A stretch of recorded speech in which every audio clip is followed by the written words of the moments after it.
Critical thinking.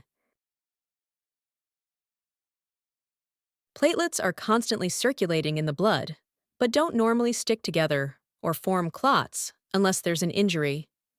What prevents platelets from randomly activating in the bloodstream, and what triggers them to take action when needed?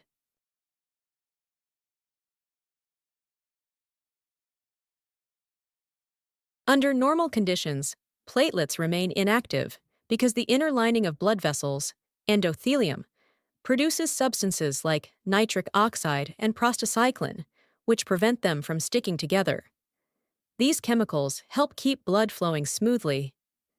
However, when a blood vessel is damaged, the exposed collagen and von Willebrand factor act as signals that platelets detect.